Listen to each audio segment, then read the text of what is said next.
Assalamualaikum warahmatullahi wabarakatuh. Hai anak-anakku semuanya, bagaimana kabarnya hari ini?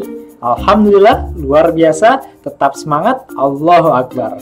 Baik, untuk kesempatan kali ini ya, berjumpa lagi dengan Pak Reski tentunya di pelajaran PPKN ya pastinya. Oke, kali ini Pak Reski akan membahas tentang review materi seperti itu, karena pada pertemuan hari ini kita akan melaksanakan kegiatan penilaian harian ya seperti itu. Jadi sebelum kegiatan penilaian harian ya, kita review dulu nih materi-materi yang sudah Pak Reski sampaikan di pertemuan-pertemuan sebelumnya. Oke, langsung saja ya untuk reviewnya. Baik, yang pertama ya, di sini kita mengenal ya adanya lambang ya dari Garuda Pancasila dari sila 1 sampai dengan sila kelima. Oke, sila yang pertama yaitu ketuhanan yang Maha Esa ya, dilambangkan dengan bintang. Kemudian kemanusiaan yang adil dan beradab ya, dilambangkan dengan rantai. Kemudian sila ketiga ya, persatuan Indonesia, dilambangkan dengan pohon beringin.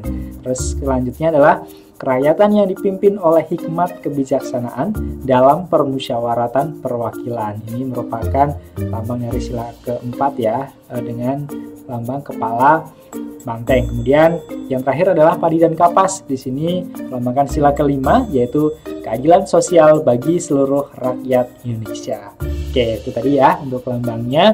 Kemudian arti lambang Pancasila di sini. Nah, pada pertemuan sebelumnya Persis juga sudah pernah sampaikan ini ya. Oke, kita mulai dari 17 ya. 17 ini merupakan filosofis dari jumlah bulu sayap ya, baik kanan maupun kiri, masing-masing berjumlah 17. Kemudian 08 ya, di sini jumlah dari bulu ekor dari Garuda Pancasila. Kemudian 19 ini jumlah dari bulu pangkal ekornya. Kemudian 45 merupakan jumlah dari bulu leher ya yang berada di Garuda Pancasila. Dan filosofis ini membentuk ya dari tanggal, bulan, tahun ya kemerdekaan Republik Indonesia, yakni tanggal 17 bulan Agustus tahun 1945 seperti itu. Oke, lanjut. Nah, selanjutnya adalah Bhinneka Tunggal Ika ya. Nah, jadi burung Garuda ini ya, di sini dia mencengkram ya suatu tulisan, di situ tuliskan Bhinneka Tunggal Ika. Ayo, masih ingat nggak kira-kira Bhinneka Tunggal Ika itu apa artinya? Oke, artinya adalah berbeda-beda tetapi tetap satu jua ya. Yang berbeda-beda di sini baik itu suku, agama, ras, dan antar golongan. Walaupun semuanya berbeda ya, beragam, tapi Indonesia tetap satu kesatuan dalam bingkai Bhinneka Tunggal Ika. Itu dia ya. Oke, selanjutnya adalah Sultan Hamid II ya. Di sini adalah perancang ya, atau yang mendesain dari Garuda Pancasila kita atau lambang negara kita ya, yang sekarang dijadikan dasar negara seperti itu. Beliau bernama Sultan Hamid II atau nama lengkapnya adalah Syarif Abdul Hamid Al-Qadri ya, seperti itu. Beliau lahir di Pontianak ya kan, 12 Juli tahun 1913. Kemudian wafatnya di Jakarta 30 Maret tahun 1978 seperti itu ya. Jadi Sultan Hamid II ini merupakan sosok ya yang sangat berjasa ya untuk negara kita ya, untuk nusa dan bangsa. Dan Pancasila kita masih dipakai sampai sekarang, masih eksis sampai sekarang ini. Oke, kita lanjut. Nah, untuk pencipta lagu Indonesia Raya sendiri ya, beliau bernama Wage Rudolf Supratman atau W.R. Supratman ya. Di sini tempat tanggal lahirnya di Purworejo 9 Maret 1903. Kemudian wafatnya di kota Surabaya 17 Agustus 1938. Ya, atas jasanya beliau diberikan gelar ya sebagai pahlawan nasional. Itu dia. Oke, lanjut lagi. Kemudian keberagaman ya. Dari sini agama nih, Indonesia ya secara legal ya mengakui 6 agama ya yang diakui secara hukum nasional. Yang pertama adalah Islam ya, kemudian Kristen Protestan, Kristen Katolik, kemudian Hindu, Buddha, dan Konghucu ya, seperti itu. Kemudian keberagaman suku sangat banyak, sangat beraneka ragam ya, kalian bisa di sini bisa dibaca di slide-nya, dari suku Jawa, kemudian Sunda, Batak, Madura, Betawi, Minangkabau, kemudian Bugis, Dayak, Bali, dan masih banyak yang lainnya ya, untuk keberagaman suku. Kemudian lagu daerah ya, di sini tentu dong daerah satu dengan daerah yang lainnya mempunyai lagu daerahnya masing-masing ya kan. Nah, kebayang ya dari Sabang sampai Merauke ya, sangat luas sekali ya untuk Indonesia seperti itu. Dan di sini Paris contohkan beberapa saja ya, kayak Bubui Bulan ya dari Jawa Barat, kemudian Gulung-Gulung Pacul dari Jawa Tengah, Butet dari Sumatera Utara, Jali-Jali dari Jakarta, Apuse dari Papua, Sinom dari Yogyakarta, kemudian Rasa Sayangi dari Maluku, dan masih banyak yang lainnya pastinya ya. Oke, lanjut lagi, tarian daerah. Nah, ini masih dari bidang seni ya. Tentu setiap daerah punya ciri khasnya masing-masing ya. Seperti tari Saman ya dari Aceh, tari Sarimpi dari Jawa Tengah, kemudian tari Merak dari Jawa Barat, tari Reog dari Jawa Timur, kemudian tari Kecak dari Bali ya, itu dia. Kemudian masuk ke materi penerapan nilai-nilai Pancasila ya, atau pengalaman atau pengamalan ya dari nilai-nilai Pancasila dalam kehidupan sehari-hari ya, dari sila 1 sampai dengan sila kelima. Apa saja? Yuk kita bahas lagi. Oke, sebelumnya Parsi berikan dulu ya untuk pengantarnya. Pancasila dalam bahasa Sanskerta ya, yaitu panca yang berarti 5 ya, kemudian sila yang berarti asas atau dasar ya. Jadi 5 asas atau 5 dasar ya, yang menjadi dasar negara kita, yang menjadi pedoman hidup warga negara Indonesia. Nah, di sini penerapan nilai-nilai Pancasila dalam kehidupan sehari-hari merupakan salah satu ya kewajiban sebagai warga negara Indonesia, seperti itu ya. Oke, kita lanjut. Kemudian penerapan sila Ketuhanan Yang Maha Esa ya. Ini sila pertama, bahwa kita percaya dengan bahwa adanya Tuhan ya. Seperti itu ya. Jadi setiap warga negara Indonesia itu harus mempunyai Tuhan. Kayak kita ya, tentu sebagai seorang muslim ya, percaya bahwa Allah Subhanahu wa taala itu memang ada ya. Kemudian takwa ya, menjalankan segala perintahnya dan menjauhi segala larangannya. Dan menjalankan ibadah ya, dengan tidak mengganggu dengan agama yang lain. Toleransi antar umat beragama, kemudian bersama antar umat beragama. Itu juga ada penerapan ya, sila pertama. Kemudian ya, ini untuk contohnya lagi ya, seperti kita ya sebagai umat muslim laksanakan sholat 5 waktu ya, kemudian bersedekah atau berinfak ya, kemudian tilawah atau membaca Al-Quran, seperti itu. Kemudian sila kemanusiaan yang adil dan beradab ya, sila kedua.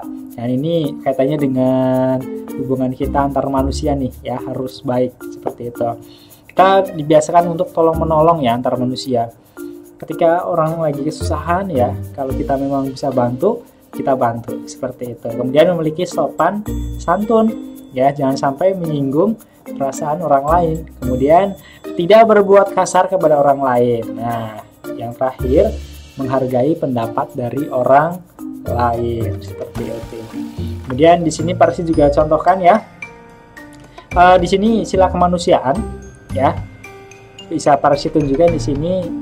Semisal kita menyumbangkan ke panti asuhan ya, kayak contoh adik-adik ini ya, menyumbangkan entah itu mainan ya, entah itu berupa uang, seperti itu. Kemudian kita peduli juga terhadap lingkungan ya, kita bersih-bersih bareng, lingkungan bareng ya, membersihkan sampah-sampah yang berserakan, seperti itu, agar tercipta lingkungan yang sehat dan bersih. Kemudian ketika ada orang yang sakit nih, nah kita jenguk ya, kita berikan motivasi, seperti itu ya. Oke, lanjut ke sila ketiga, sila Persatuan Indonesia. Nah, ini yang sering Parsi sampaikan nih ya, karena negara kita itu negara yang multikultural ya, masyarakatnya sangat-sangat beragam ya, jadi kita harus benar-benar menjunjung rasa persatuan-kesatuan ya, karena itu tadi perbedaannya ya, dari suku, agama, ras, antar golongan, atau biasa disebut dengan sara. Kita berbeda satu sama lainnya. Tapi itu yang menjadi kekuatan kita untuk bersatu ya, seperti itu. Oke, di sini bisa Parsi contohkan ya.